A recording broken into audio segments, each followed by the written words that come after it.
Good morning again. Good morning.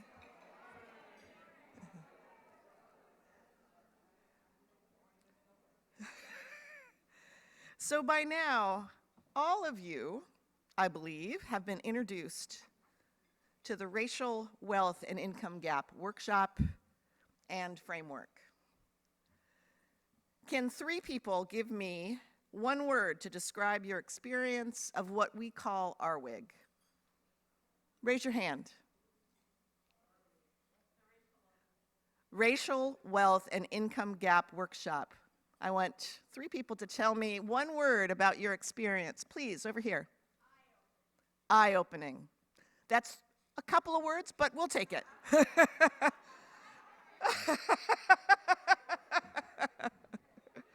Anyone else? Disturbing. One more.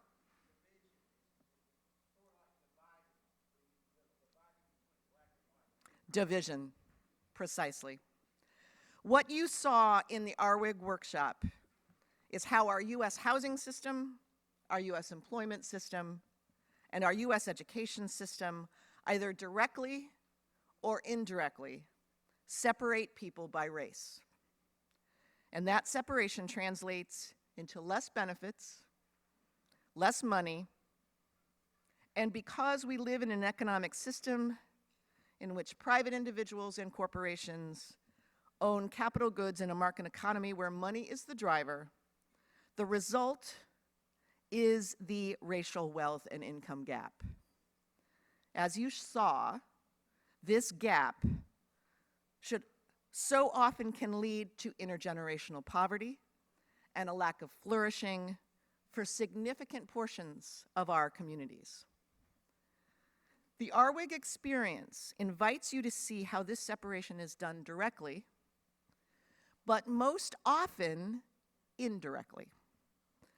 As you learned specifically in that workshop, the GI Bill did not explicitly exclude African Americans. However, because of the lack of schools that would admit African Americans after World War II, and the racially restrictive covenants that also limited housing access for African Americans, the GI Bill benefits did not flow to African Americans for the most part. What we hope is that you leave here moved to explore every system and structure you come in contact with for its explicit, or probably more likely, its implicit racial bias and impact.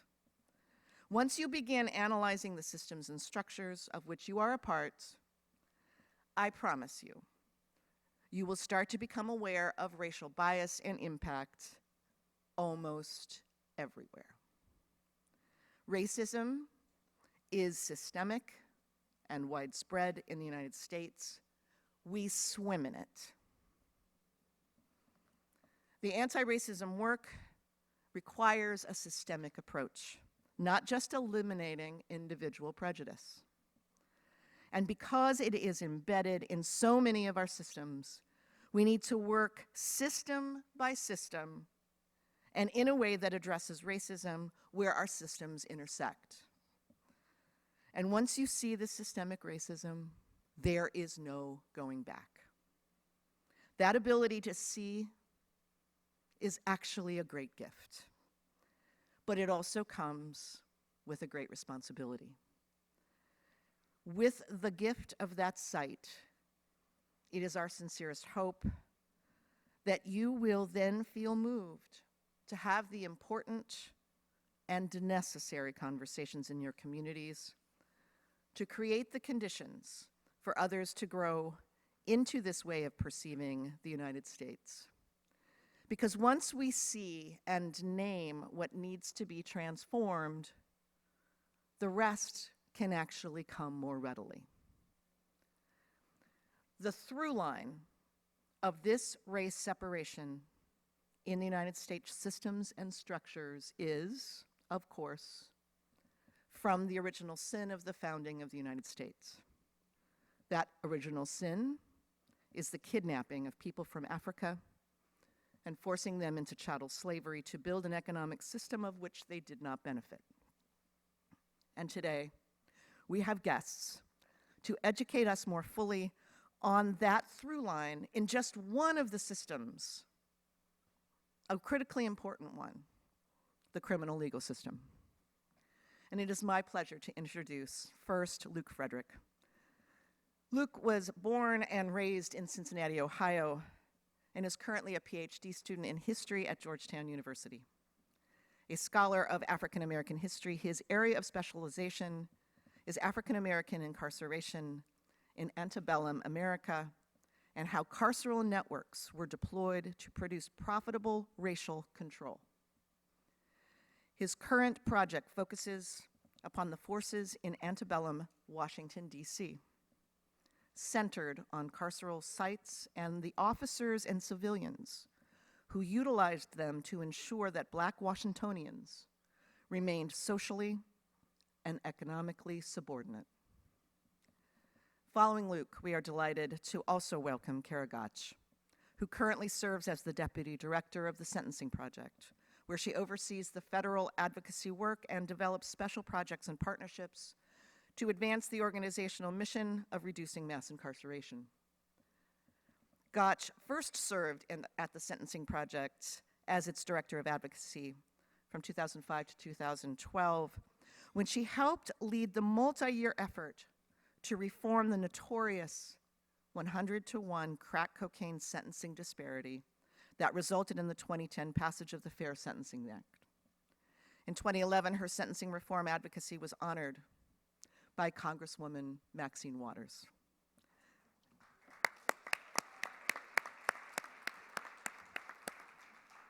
So before returning to the Sentencing Project, where she still works, Gotsch led the Interfaith Criminal Justice Coalition, a project of the United Methodist Church, comprised of 50 national faith-based organizations.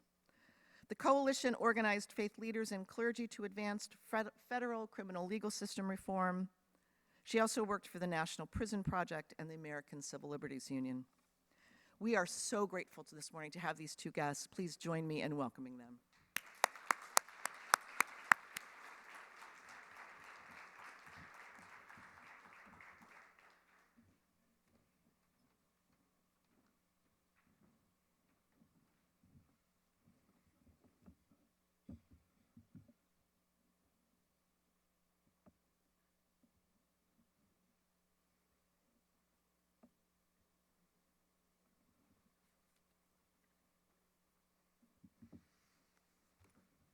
Raise this up a little bit. Greetings, everyone. How's everyone doing today?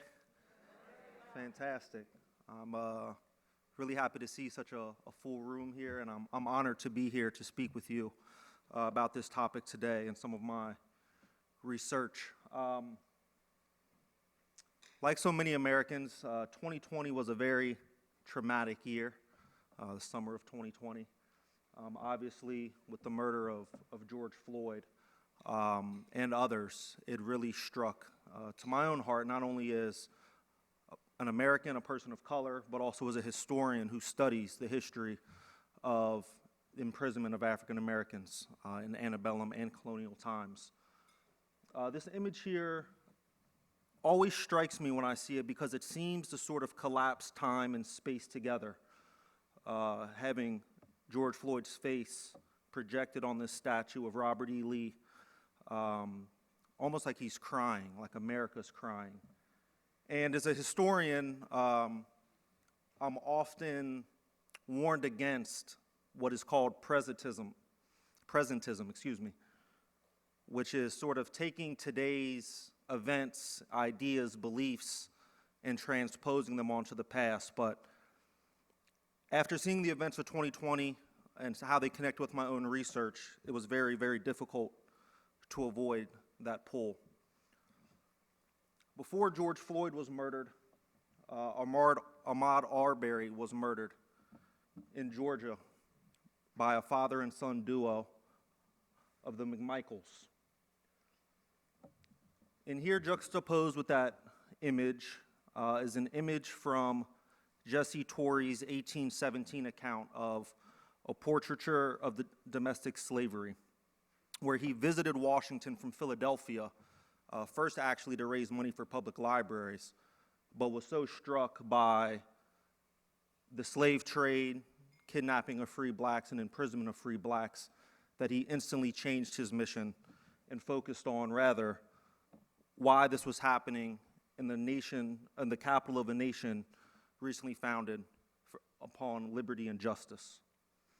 Again, these two images seem to collapse space and time. The horse becoming a pickup truck, and still the armed men following who they saw as a strange black man. Perhaps more chillingly is, just like the father and son duo of the McMichaels, these kidnappers here in Washington who kidnapped this man on the way back from the horse races, which were a big thing in antebellum Washington, were also a father and son duo. Again, when it comes to the policing and incarceration of African Americans, it seems to really collapse time and space together, and you're unaware of what century you're actually living in. Unfortunately, George Floyd and Ahmaud Arbery were not the only victims of police violence and vigilante violence in 2020. There was also Breonna Taylor, killed in her own bed in Louisville, Kentucky. Also in Tory's account, he depicts this kidnapping of a free black African-American woman. Again, armed men storming into her home in the dead of night, trying to force her into the social death of slavery. Again, it's hard not to really make these connections, even as a historian, when I'm supposed to stay in my time and place. It's hard not to see a through line throughout African-American history, and that through line is incarceration. Mass incarceration is not new. Prisons and penitentiaries did not replace slavery. In fact, they helped build slavery, uphold slavery, and chillingly have proved more resilient than slavery. They are the legacies of a system that are still alive today that did not replace enslavement or chattel slavery in America. Any mention of African American imprisonment or black imprisonment must start on the coast of Africa. This is an image here of some of the slave trading coasts in Africa. European powers built slave trading factories, as they called them, or castles along the coasts of Africa in their effort to not only gain captive laborers, but also markets to export their goods into Africa: cloth, iron, guns, alcohol. By the 18th century, the Gold Coast, where you see these flags here around modern-day Ghana, was the most fortified stretch of land on earth. But these were just not factories, these were also prisons, where millions upon millions of African captives waited in hellish conditions for weeks, months, sometimes even years, before being put on the slave trips and taken over to the Americas. This stretch of land could just as easily be considered the largest prison complex in the world at the time. Each one of these flags is a different European power, and they weren't only on the Gold Coast, but it's on the Gold Coast and just to the east on the Slave Coast, where they were most concentrated.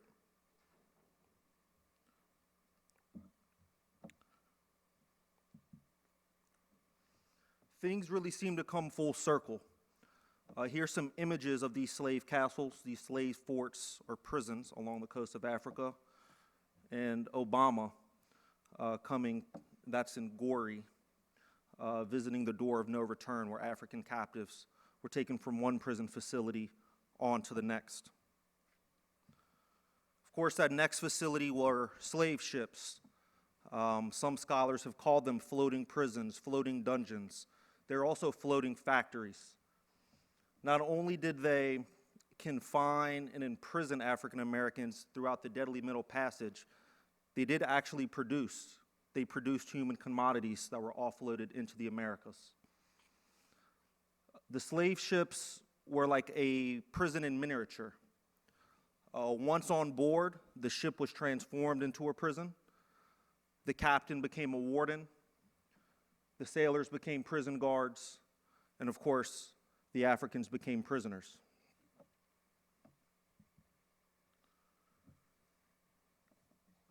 The deadly conditions of the slave ship, which could only be described as nightmarish, pestilential, would only be rivaled in the Americas by prisons themselves, riddled with overcrowding, disease, lack of fresh air, lack of food to eat, oftentimes lack of a hope of salvation.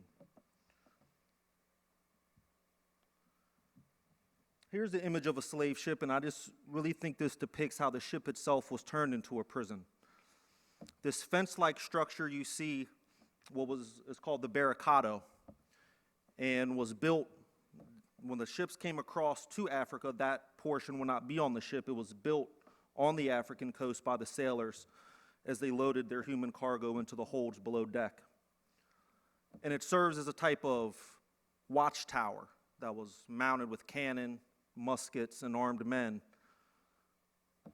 The deck of the slave ship itself can be thought of as the prison yard, into which the captives were allowed once a day to come out and stretch and get a little fresh air, take their meals, and were often, quote unquote, forced to exercise or dance under the threat of the lash by the sailors turned prison guards.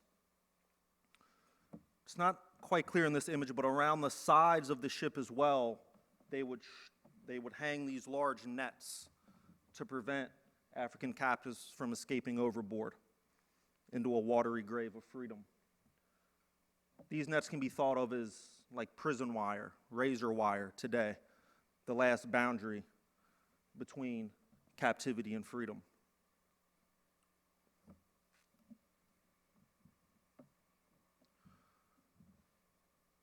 Of course, once arriving in America, not only did Africans enter the plantation zones of America, where they cleared lands, drained swamps, built buildings, prepared farms, they also encountered a new legal structure that had not been seen before in English history because slavery had been outlawed in England for so long. Unlike the French and Spanish, who inherited civil law from the Romans, which included mentions of slavery and recognized slavery, the English had no legal justification for enslavement, so they created it out of thin cloth, out of whole cloth.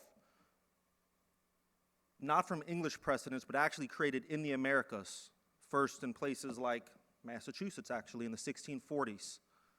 And Maryland and Virginia began to pass certain laws recognizing slavery in the 1640s, 1660s, 1670s.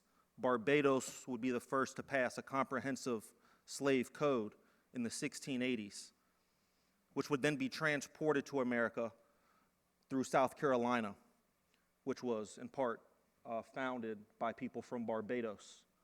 And on and went, in Virginia, in Georgia, in North Carolina, even where I'm from in Ohio, had a black code, had slave laws. I like to use the term black codes because the slave laws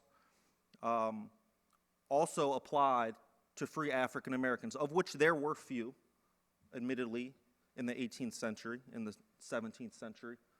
But even still, those few free African Americans that did exist would have been governed under these same laws.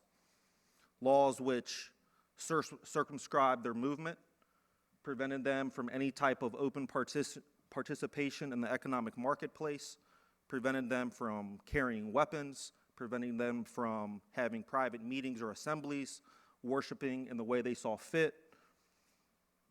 Basically, every type of activity outside of the production for their owners was outlawed. No enjoyment of life was allowed. They could not fly kites, they could not play drums, they could not blow horns.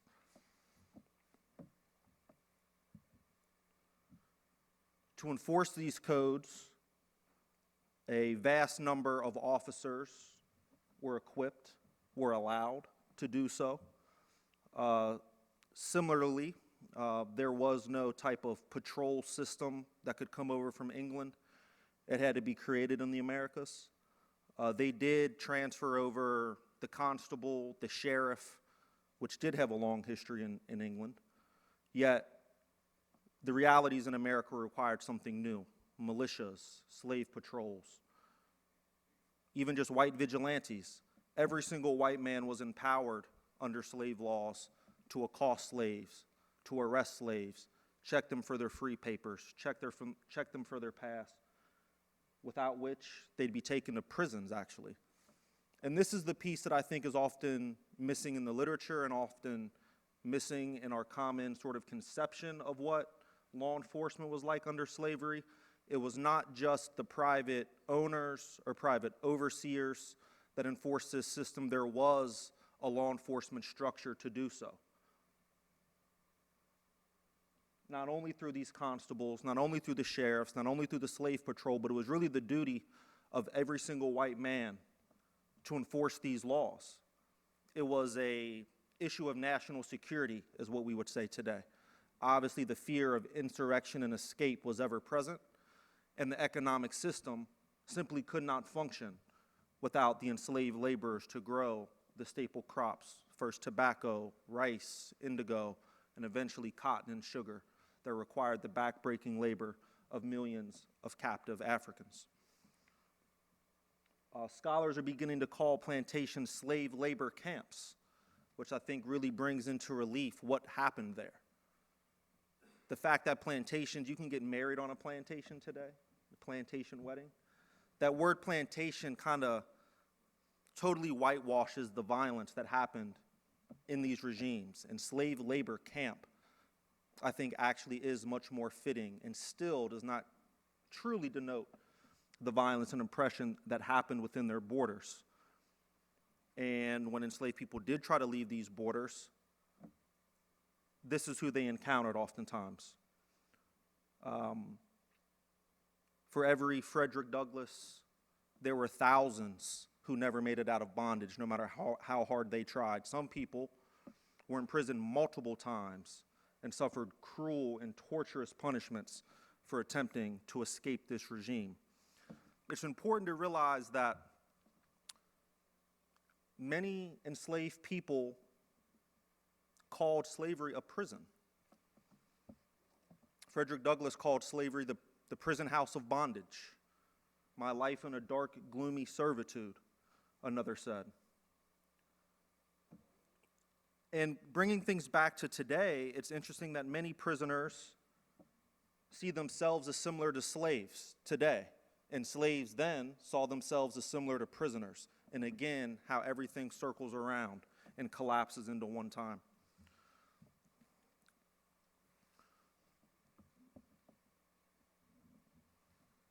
The transatlantic slave trade and its horrors was partly the story, partly got outdue thanks to this man, Olaudah Equiano, who braved the Middle Passage, survived, eventually went on to earn his freedom and traveled all around the world. Picked up many skills. He could play the cello. He could dress hair.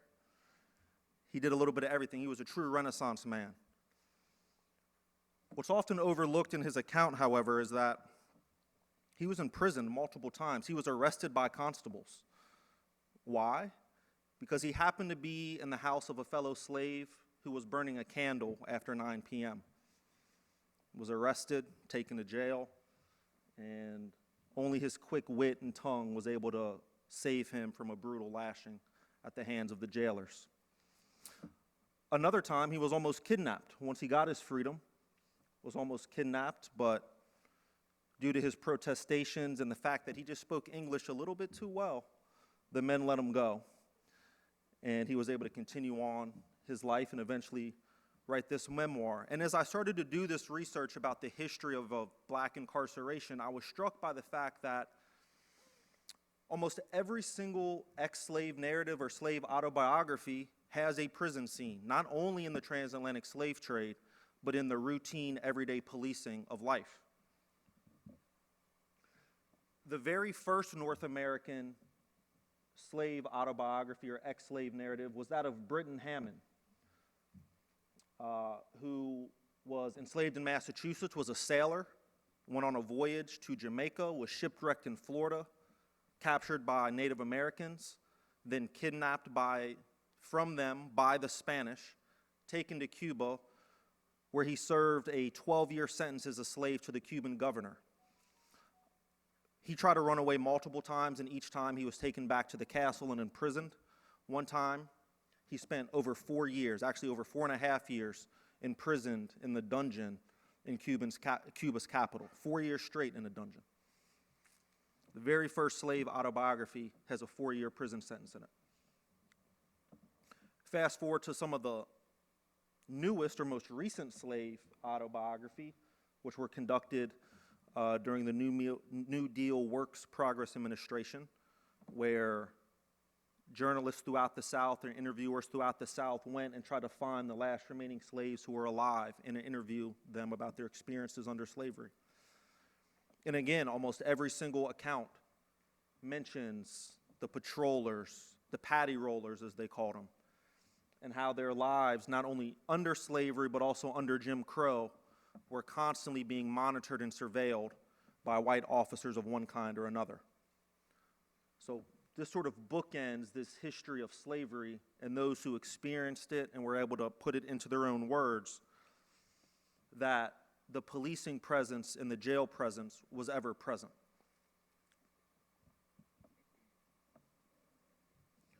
Again, these are the most famous, perhaps, slave narratives that we have. Of course, Frederick Douglass, William Wells Brown, Henry Bibb, and like Britton Hammond and like Alada Equiano, these men in the 19th century also experienced prisons and jails.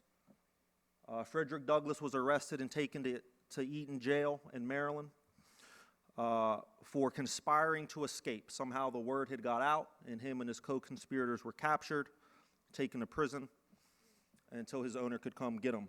And while he was in there, he mentioned how the prison quickly swarmed with slave traders who were interested in buying him and taking him south, and were disappointed by the fact that he already had an owner who was likely going to come claim him and did not want to get rid of him.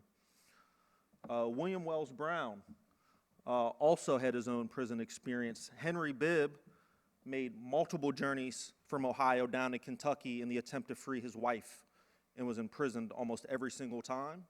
And every single time he found a way back out and got back to Ohio and to Canada and all throughout the North. But he kept coming back trying to save his wife. And that's the other thing about imprisonment then, just like imprisonment today, is the separation of family. It was just as critical then as it was today. Men being sold away from their wives, women being sold away from their children, or kidnapped away from their children, as we saw in the account of Jesse Torrey.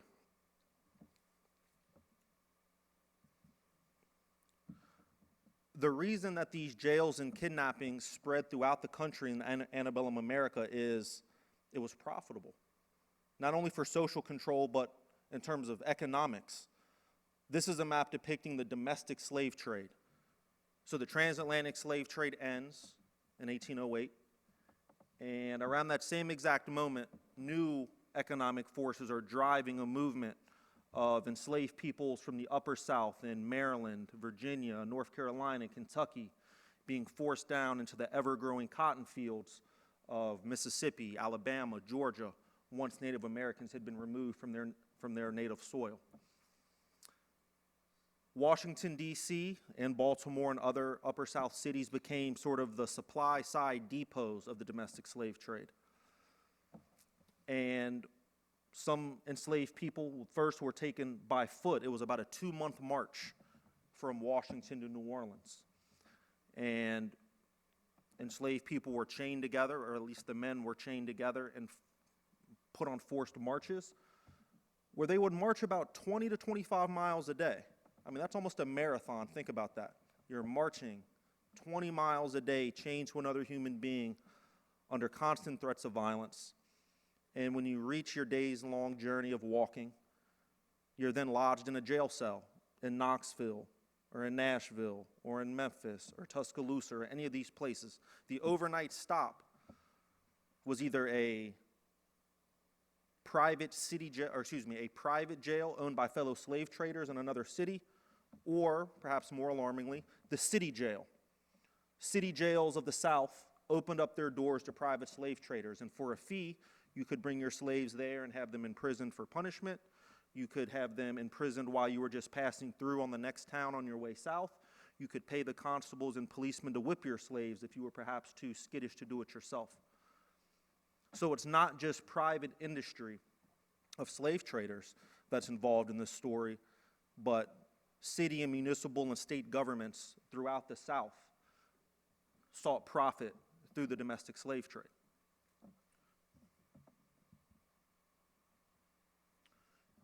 Here in Washington, it's thought that the first external rendering of a non-governmental building is this, which was at the time Miller's Tavern. It's on F Street. And it was a private slave trading jail. And what this image is depicting, this is also from Torrey, is a woman named Anna leaping out of the third-story window in the attempt to escape her enslavement. Anna survives this leap, miraculously. She breaks her back, her legs. But she survives. Unfortunately, her family is sold away. She was so injured that no one would want her. So the owner of this slave jail purchased her. And Torrey, in his visit to Washington, interviewed her and got her story about how they tried to separate her family. And she was lodged in the jail so she wouldn't run away. And the whole family was going to be sold south until she made her attempted escape and was so gruesomely injured.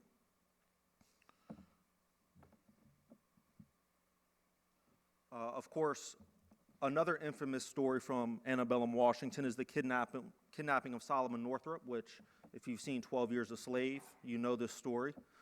Happened right here in Washington. For those of you who do not know, Solomon Northrup was a free black man from New York who was enticed away down here to Washington, D.C. with promises of playing the violin in a circus. Upon arriving in Washington, D.C., he was drugged, imprisoned, taken to a private slave jail owned by William H. Williams called the Yellow House, right on the National Mall, essentially where the FAA building is today, is where this place was. And at the time, in Washington of the 1840s, there were no monuments on the mall. There were no sort of markers of orientation for where you were in the city, except for Williams' Yellow House. The Yellow House itself, this private slave jail, was one of the most well-known markers of an orientation in antebellum Washington. So if you ask someone for directions along the mall at this time, they tell you, oh, go up, and when you see the Yellow House, make a left. The Yellow House was known. Of course, Northrup is then taken south and is enslaved for 12 years, as the title sort of intimates, and eventually gets his freedom because he has relatives who can prove his freedom, and he's able to sneak a letter out. But this is just one of many kidnappings. Torrey's account, which came out in 1817, made mention of numerous kidnappings before Solomon's kidnapping. And this is one of the things that really got me on this project, was I had known about Solomon Northrup, but I kept seeing everyone talk about these kidnappings that were occurring before he ever made it to Washington. Pretty much right after the city was founded, right after the government moved here in 1800, kidnapping started almost right away. Here's a few, these are not even all, but just a few of the private slave jails that existed in Washington. And you can see how essentially they're centered around the mall. That was sort of the slave trading district, if you will, in the city. What's not on the map is the city jail, which, like other southern cities, opened its doors to private slave traders. Thousands of African Americans were incarcerated in the Washington City Jail over the antebellum period, both as suspected runaways, as well as for what they called safekeeping, where, again, private owners would just have their slaves housed there for as long as they could pay.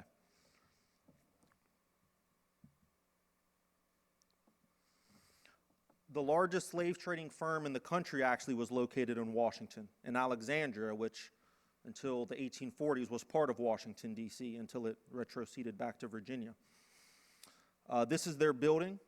Although it says Price, Birch & Co., they were not the original owners. The original owners were Franklin and Armfield.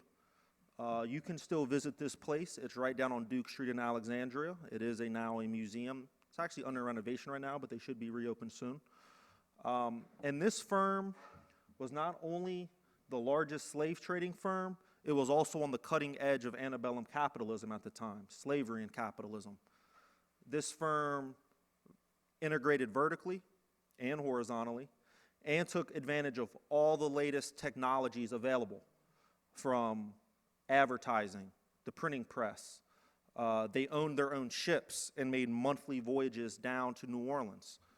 Called the packet trade. They were one of the first shipping companies in Washington to have organized shipping, to where on this day every month the ship is going to go. Whether it's half full, all the way full, it's on its way.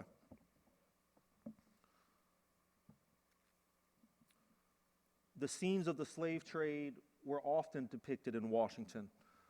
On the left here is a coffle being marched by another slave trading company, J.W. Neal.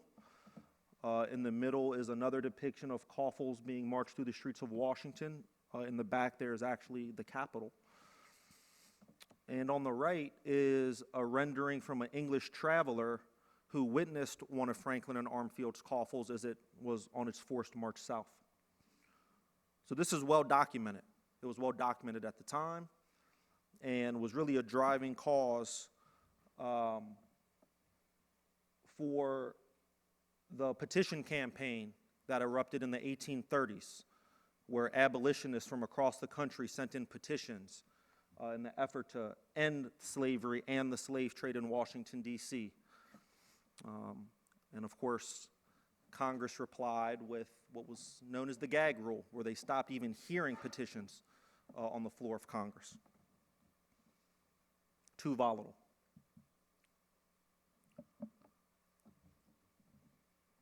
So that's imprisonment under slavery, but what about the free blacks I had mentioned?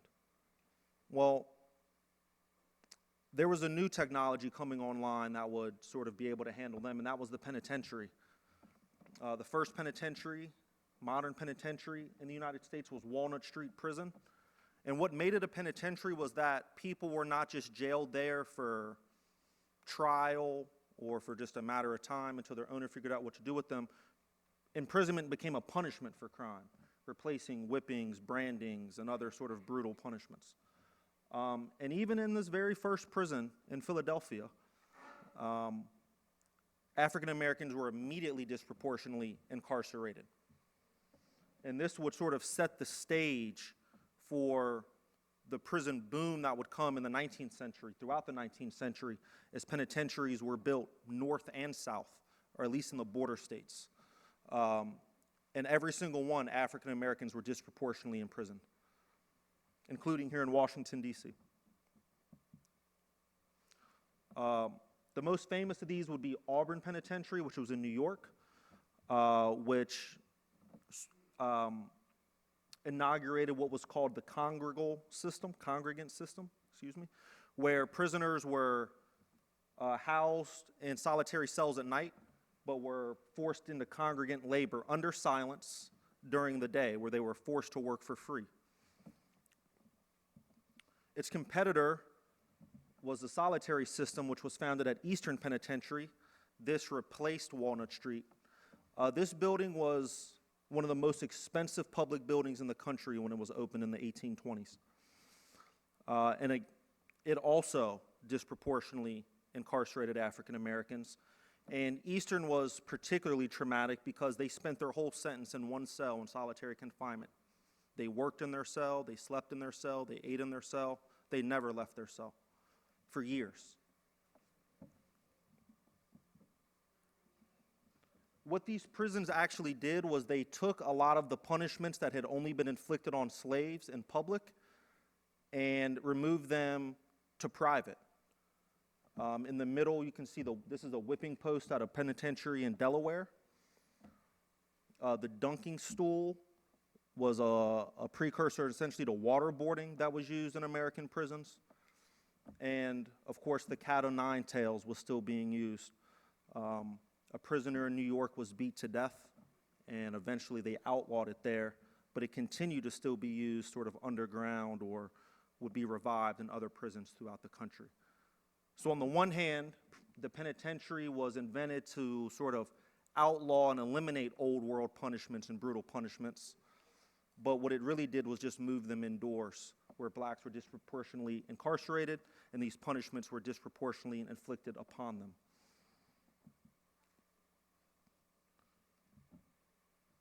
The Civil War didn't really change this system, not in the North.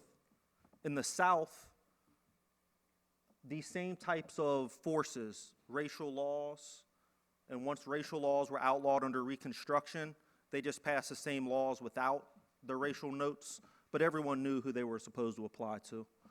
And these men were imprisoned in private facilities and forced to rebuild the South, rebuild the railroads, open up mines, open up turpentine camps. And so the New South, in large part, was built with convict labor of men who were arrested for things like loitering or not voiding the street to a white passerby or not having a note proving their employment.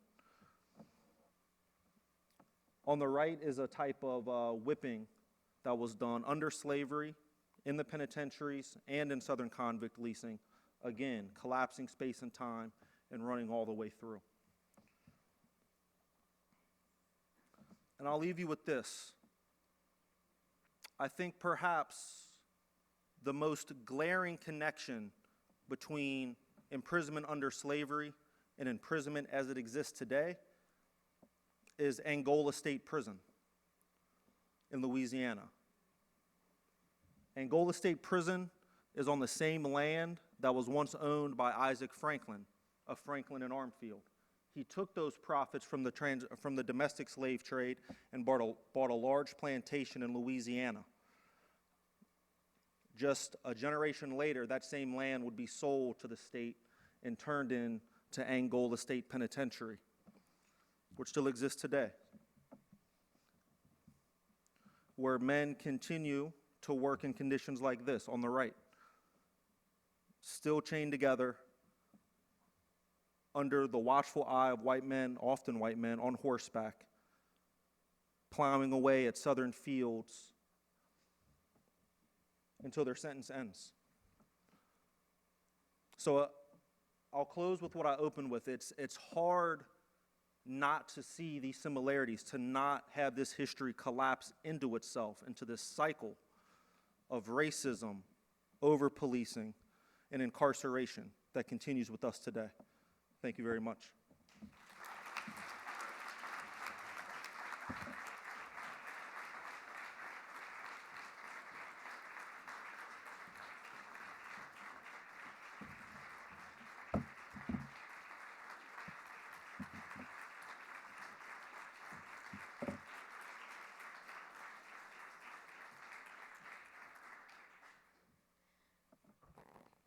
That was a really amazing presentation, and I really appreciate the opportunity to hear it.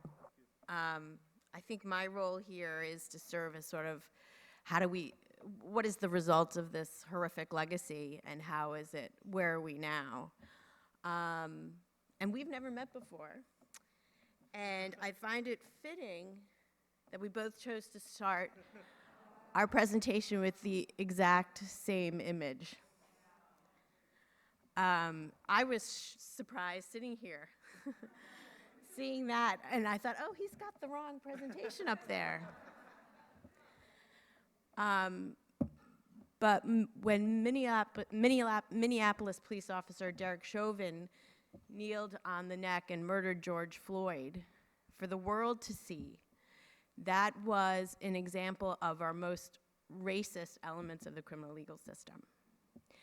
And so it is appropriate when we are talking about racial justice and its and the importance of addressing racism in our criminal legal system to start with this image. And I guess I wasn't even making the distinctions, but really, I mean, these interconnections are just so important. The uprisings that followed George Floyd's murder, made important policy points, right? These weren't just protests and outrage over his murder and the murder of so many others, countless others, over the history of this country. But there are real policy choices we have, as a country, have to make in response to this legacy, in response to this continuing discrimination and racism that's carried out through our criminal legal system. And I think it's such an important reminder, and for us to be motivated to reevaluate and think about what our lawmakers can do to change this, because there are things they can do. I want to just take a moment to say how honored I am to be here and talk with all of you. I have worked with Network for many years. I have known Joan Neal, who I think I see in the back over there. Hi, Joan. For a number of years, and Network is such an important voice in Washington in the moral values that you articulate on Capitol Hill are invaluable, and it is such an honor to have allyship with you in this space of criminal legal reform and ending mass incarceration and advancing racial justice. So thank you. Thank you for being here, and thank you for doing the work that you do. So, I guess I need to move on. So here's where we are now. What I want to talk about is just a snapshot of all of the problems we have in our criminal legal system and the injustice involved in it. And it's in the context of imprisonment, right? We have significant racial disparity in who we choose to imprison in this country. That's probably not news to you, but I think it's important to look at the image to just see how stark it is. If you are African American, an African American adult is 5 times more likely to be incarcerated in the United States than a white American. If you're Latinx, you're 1.3 times more likely to be incarcerated. These racial disparities have persisted despite a movement and awareness about the injustice of our criminal justice system, despite almost 10 years of advocacy and important wins in criminal justice reform. Even reductions in our prison population, racial disparity, and the disproportionate burden of mass incarceration in the United States continues to persist. And what I want to say is we need to make sure we are not forgetting about this element of the criminal justice system when we talk about change, because the burden is on communities of color is so severe, and that has to be part of the conversation when we're talking about reducing the number of people in prisons, when we're talking about policing, when we're talking about sentencing policy and reentry policy and for when people come home. It has not happened enough in the policy debates. Incarceration is life-changing. When you come home, your chances of finding employment are significantly diminished. Finding housing is significantly diminished. Children of incarcerated people are more likely to face incarceration themselves. They face incredible challenges. It also devastates communities, not just individuals. Communities with large numbers of people who are disappeared to prisons and jails are more likely to have higher rates of crime. They're more likely to be distressed. And overcoming those challenges is generational. It continues a cycle that the harm of incarceration is long-lasting, and it fuels continued disparity. So nationally, 1 in 86 Black adults in the U.S. is serving time in state prison. Now these are just state prison numbers. But in some states, the impact is even more severe. And so I want to give you all an opportunity to guess, what state do you think has the highest rate of disparity, or the highest rate of imprisonment for African Americans in the country? Anyone want to throw out? Oh, you already know. You cheated. It's Wisconsin. 1 in 36 Black Wisconsinites are in prison in Wisconsin. Nationally, it's 1 in 81, but in Wisconsin, it's 1 in 36. Some of you may not have thought that, but it is Wisconsin. So racism and racial disparity is not just a Southern thing. It is it is all over this country, and it is deep, and it is infectious. So I have this other sort of figure that I wanted to share, which shows the black versus white ratio, incarceration ratio. And again, it's sort of interesting that the states with the two highest variation in incarceration of blacks and whites are Wisconsin and New Jersey. New Jersey, you are 12.5 times more likely to be incarcerated if you're black versus whether you are white. And in Wisconsin, I believe it's 11.9. 11.9, almost 12 times more likely to be incarcerated than if you were a white person, if you're a black person. What's important to know about New Jersey, it's not that New Jersey is necessarily the worst place to live if you're a black American. Wisconsin is, but New Jersey, not necessarily. It's that it's a really great place to live if you're a white person. New Jersey actually has led the country in decarceration and has reduced significantly the number of African Americans that they incarcerate in the state. Their average of incarceration for African Americans is actually 19% below the national average, but their incarceration rate for white residents is very, very low. I think it's 1 in 81, or something. Is that right? I'm sorry, no, that's not right. It's 81 per 100,000 chance of being incarcerated if you're a white person in New Jersey. So it's a very low incarceration rate. In the southern states, if you look, right, you can see that they're on the lower end. They're on the very low end around incarceration. And that's partly because they have very high rates of incarceration also for white Americans. But no place has parity. Even Hawaii, which has a very low rate of incarceration for African Americans, it's still 2 to 1. Hawaii has the lowest rate, lowest disparity in the country. So what are we going to do about this? What are some things, policy proposals? You know, I know that Network has been involved in lots of discussions around criminal justice reform for years. And this issue persists, mass incarceration persists, and in some cases, racial disparities in fact growing in this context of changes in the prison population, while they're modest changes, but some changes. Well, one would be to end mandatory minimums for all offenses, right? Taking away discretion from judges and giving the power to prosecutors to determine, you know, sentences, and giving them power in plea negotiations, leverage. Mandatory minimums give them lots of leverage to threaten people who are defendants, and convince them to plead guilty. And so that has had an incredibly disproportionate impact on communities of color and has contributed to the increase in incarceration, particularly in the context of drug offenses. Ending the war on drugs would do a lot to address racial disparity. There is, across the country, drug use and selling is consistent across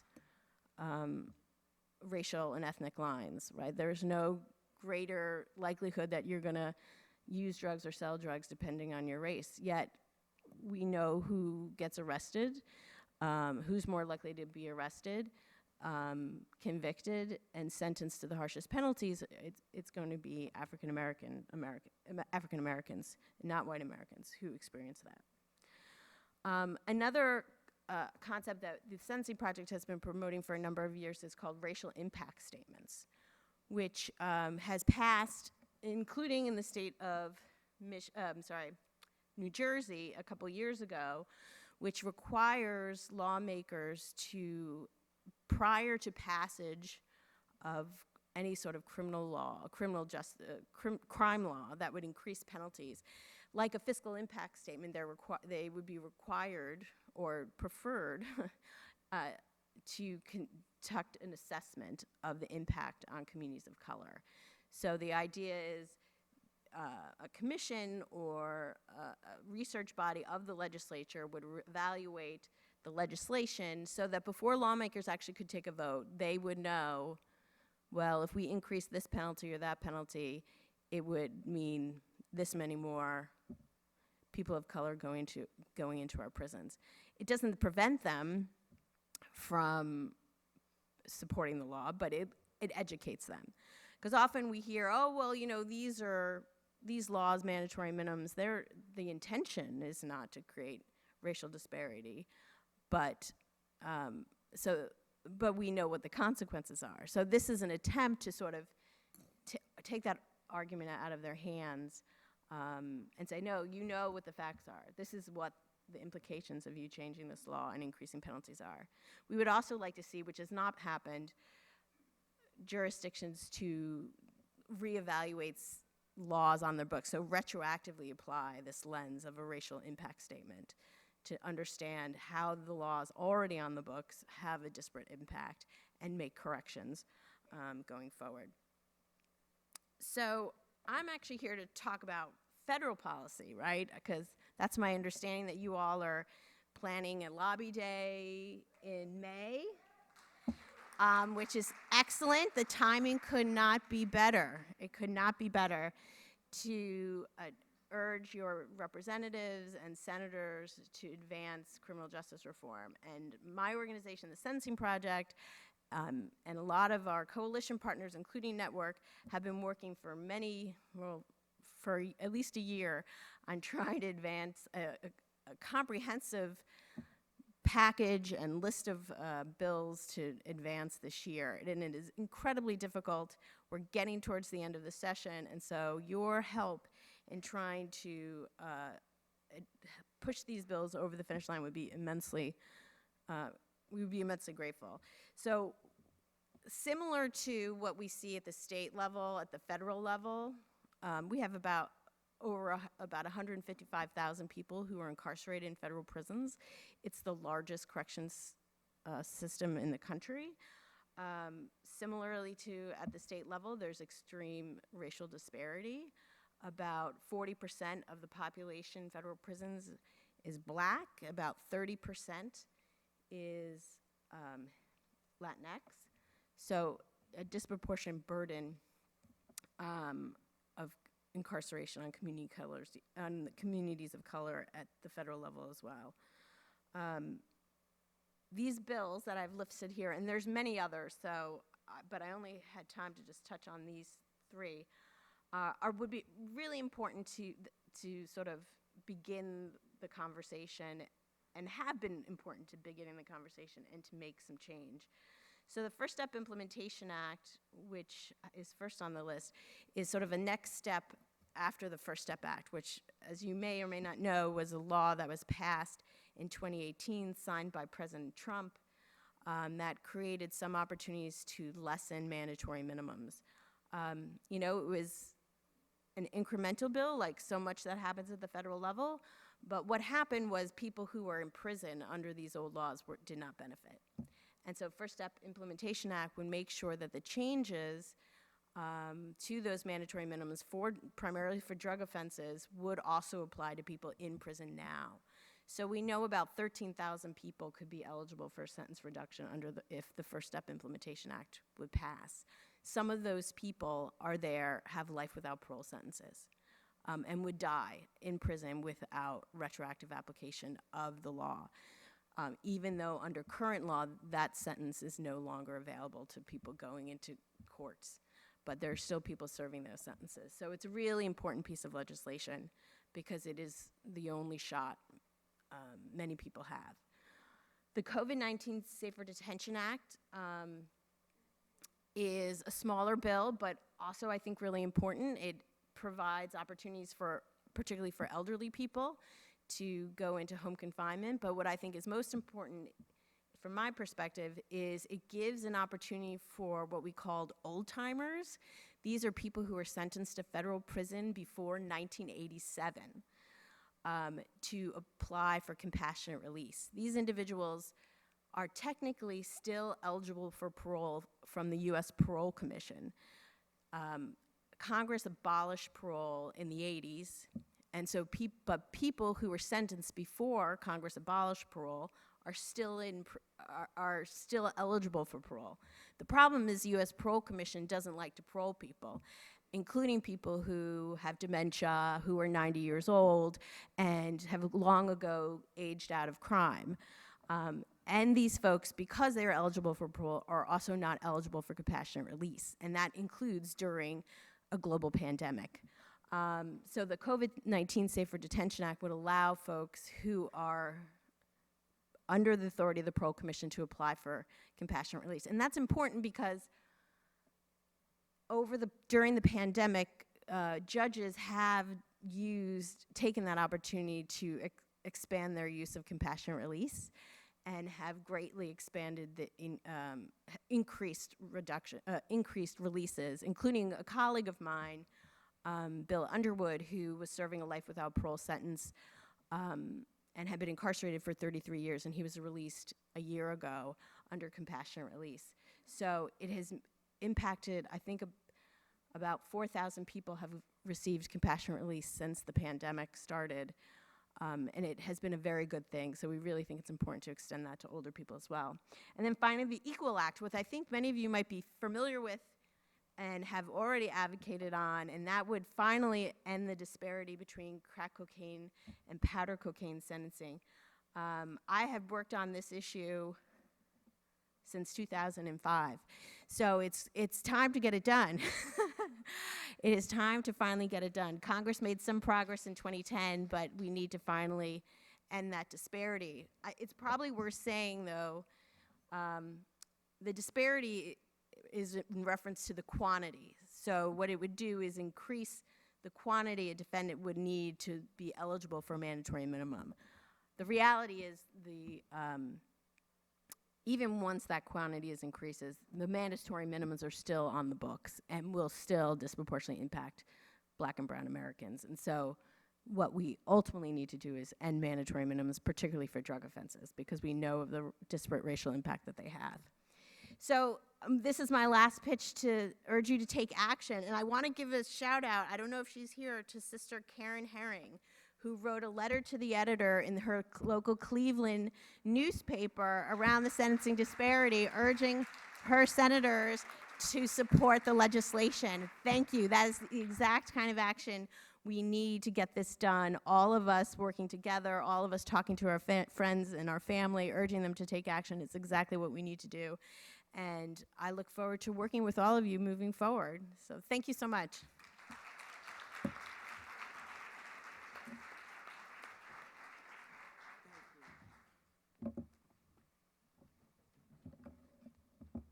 Can we thank Luke and Kara?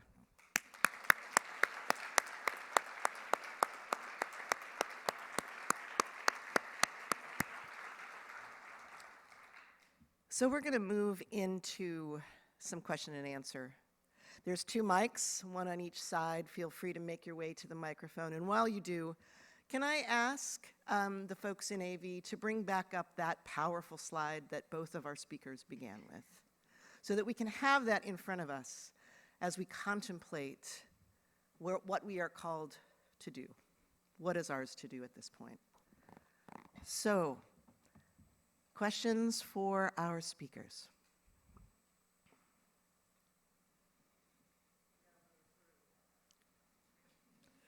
If you can get to the microphone.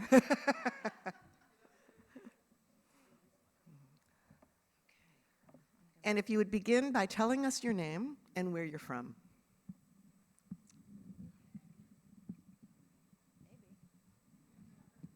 Well, that's not going to work. Oh, my. I'm so sorry. Hello. Hello. Is it on? Okay. It is. So my name is Melissa McAllister. I am originally from Ohio, Cleveland, Ohio. So there you go, right? I'm currently in Iowa, though. I'm at Mount Mercy University. Very important state, Iowa. Yes. You've got your Yes, John. Yes. So right now, I am chairing our Criminal Justice Committee for the NAACP in Cedar Rapids. We have a lot of things that are going on in this city. 2 floods and a derecho. First time I ever even heard of what a derecho is, and it's devastating.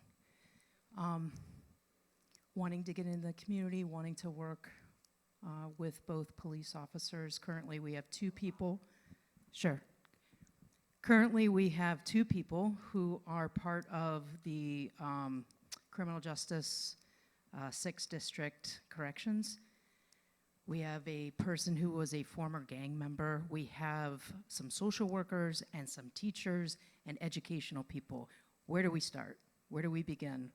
We want to do something in the community because there's a lot of gun violence and there's a lot of things that are going on where young people are killing each other. Don't know where to begin. Any advice?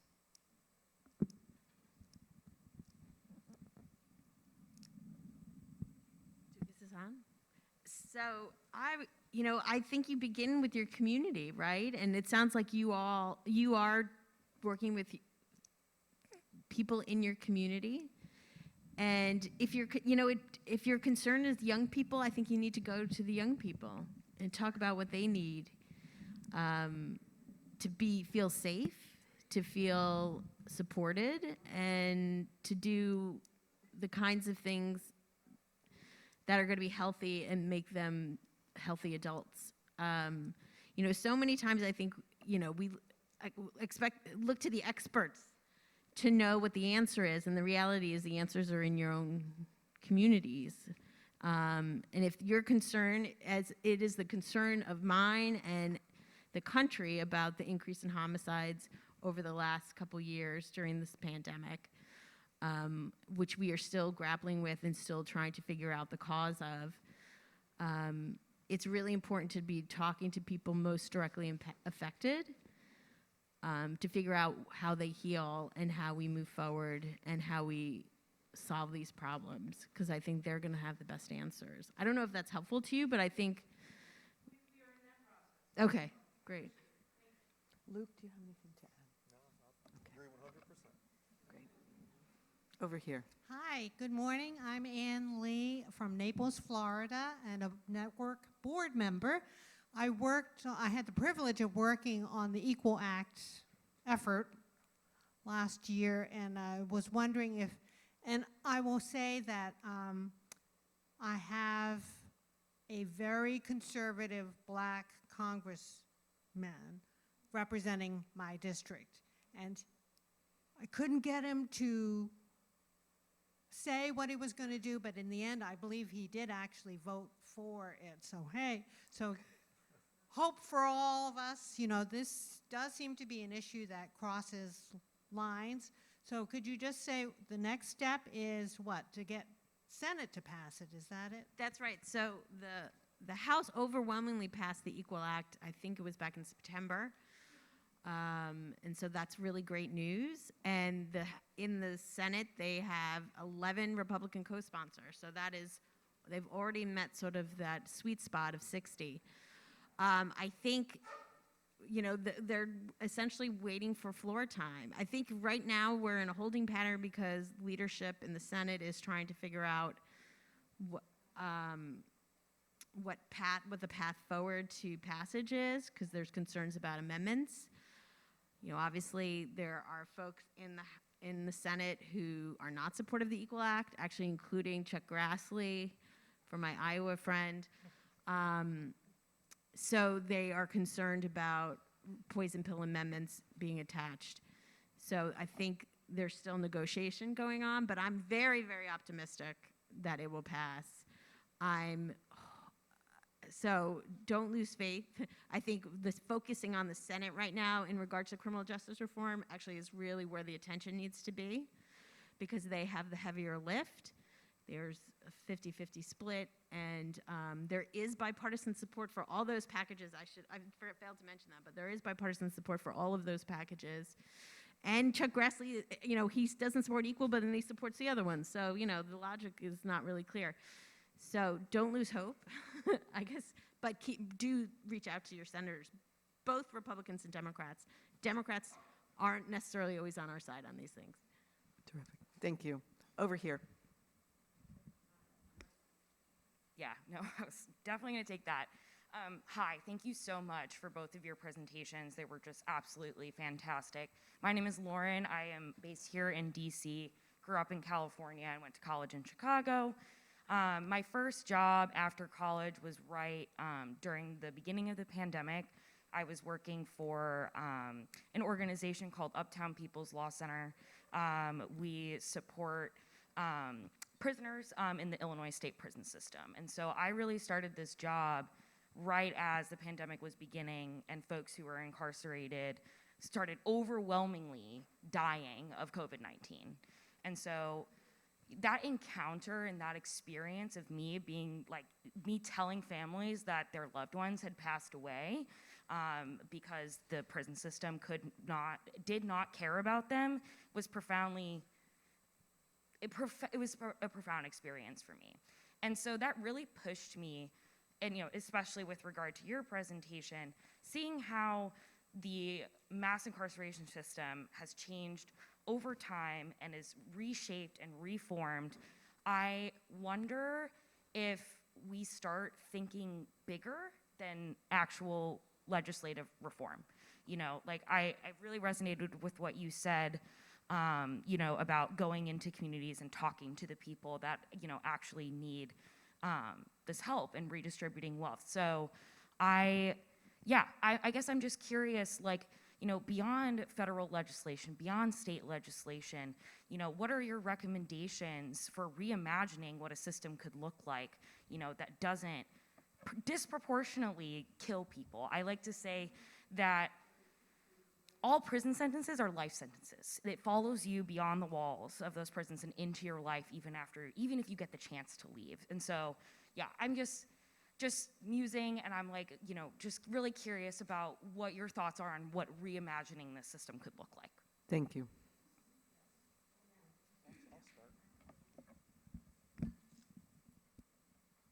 Thank you for your question. Is this on? Can you hear me? I think from my perspective, we really need to have a conversation about prisons themselves and what purpose they should or should not serve. All of the problems that we have with prisons today, sorry if I take this down, were around in 1840, 1850, 1860. The penitentiary has been a failure. It's never been about rehabilitation. That has failed, and so yes, I agree, obviously 100%, there needs to be less people in prison, but unless we're talking about abolishing prisons altogether, which there maybe needs to be a conversation about that too, but if they exist, what are they going to do? Right? Are they just going to punish people? Because they do a really good job of just punishing people. Mm-hmm. But oftentimes it's the Department of Corrections, it's the Department of Rehabilitation, and that does not exist. And so I think we need to talk about giving our prisoners opportunities, not only when they leave prison, but within prison, to come out as more equipped, whole people, not traumatized with this life sentence that you speak of that's going to live with them forever, on top, not only psychologically, but legally through all the sanctions placed on them.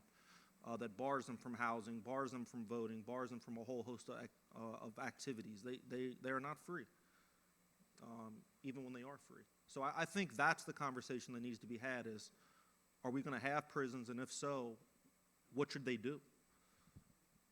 Correct. Thank you.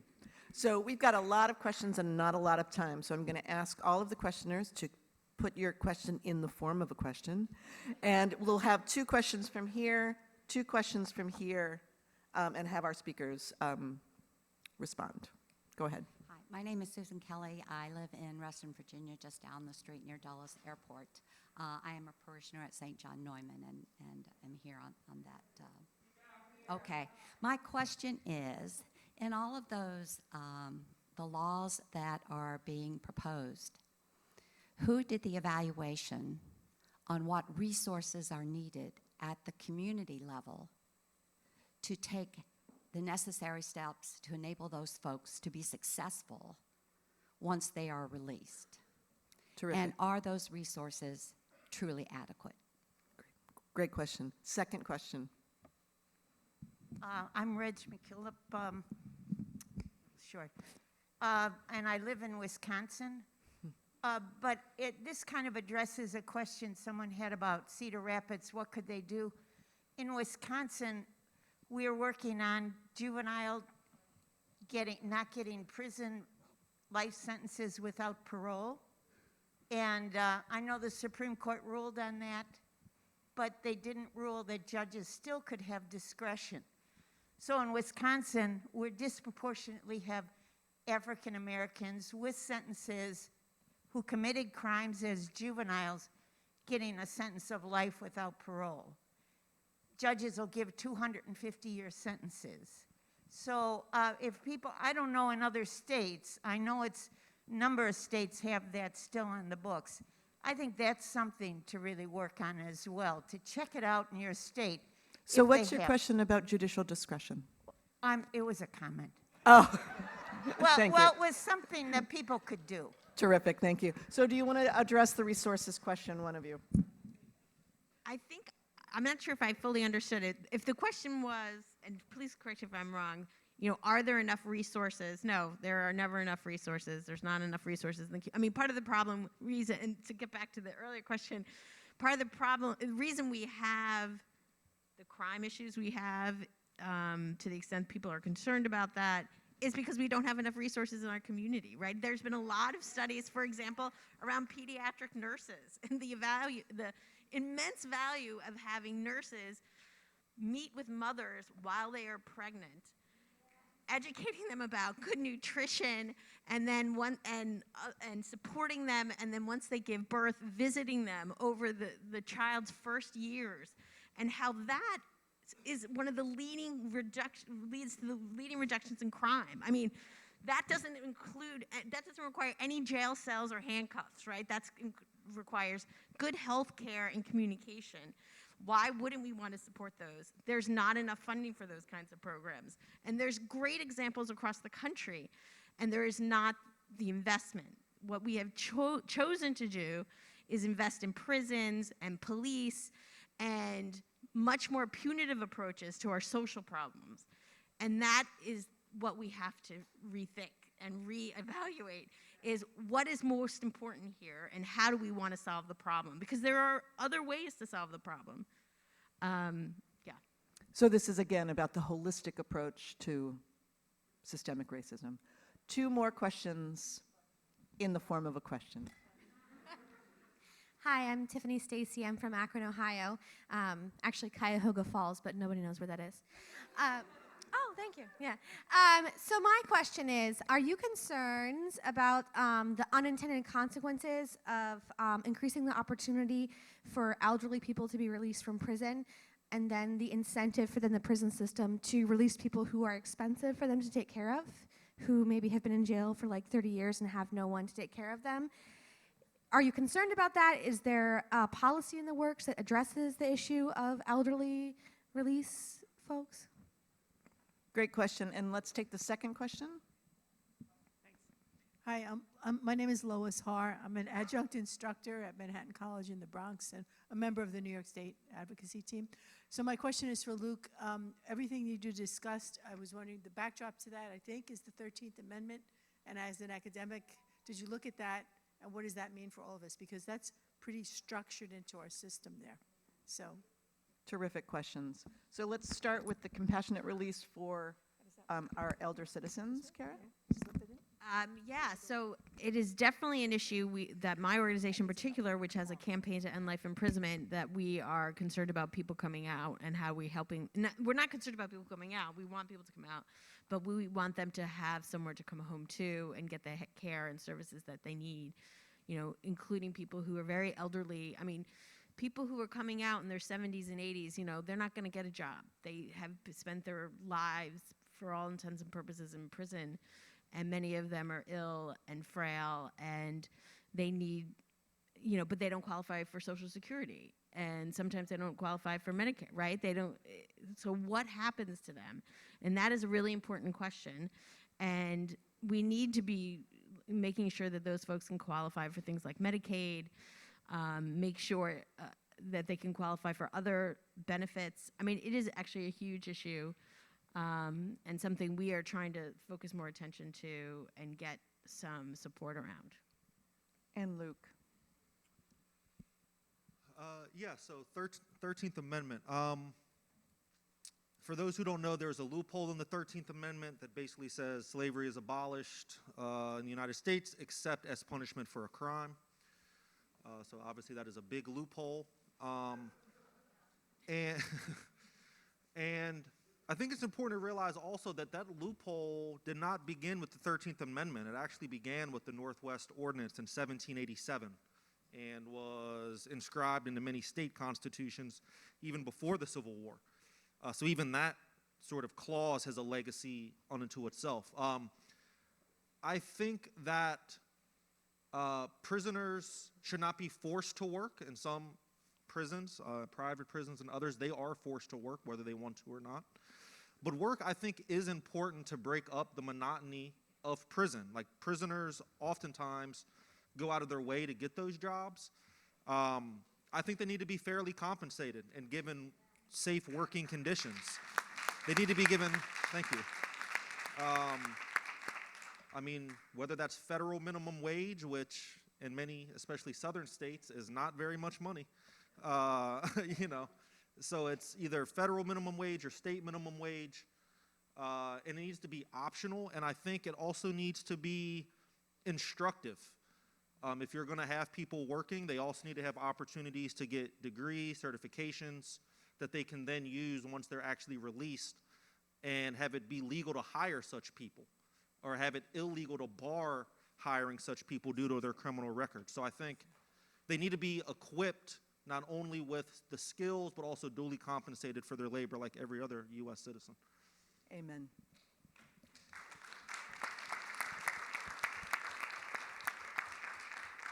So didn't I tell you that we had a great gift in these two guests? So please join me in thanking them.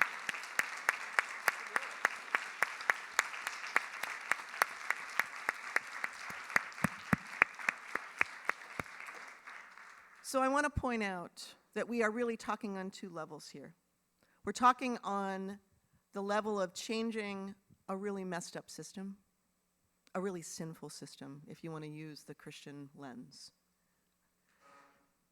And at the same time, starting or continuing the conversations, because they have been continuing for a long time, around abolition. And what would abolition of our prison system actually look like? This is the conversation of restorative justice that Network will be launching into in the coming time. So stay tuned, but please, please do the interim work, because we have so many lives at stake, okay? Thank you. I'm going to hand it over to Meg now for instructions for next steps. But again, join me in thanking Luke and Kara for joining us this morning. Please go ahead and stay there for a second. Will you be able to stay afterwards? So Luke and Kara will be able to stay afterwards and talk to you if you have some more questions. They'll be out there afterwards. Meg, please tell us what to do next. Thank you again so much, Luke and Kara. And Kara, you'll be so glad to know that we are spending our time after lunch with our government relations advocate, Christian Watkins, who's going to go into all those policies and prepare us for our lobby visits, but more on that later.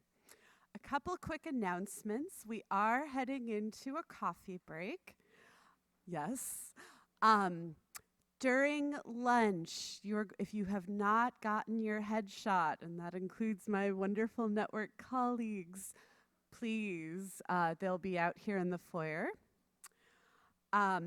After our coffee break at 10:45, we will be having letters to the editor writing workshops with talking points about all these important legislation right here with Audrey from our communications team and Sister Eilish. In Lexington Bunker Hill, we will have advanced organizing. This is our leadership track with Catherine and Sister Emily. And in Columbia A, we will have Network's equally sacred multi-issue Catholic voter framework with Colin Martinez-Longmore and Colleen Ross. So that's at 10:45. You have a little over 15 minutes to use the restroom, get some water, get some coffee, stretch, whatever you need to do. Okay, we'll see you in your workshops. Anything else? No.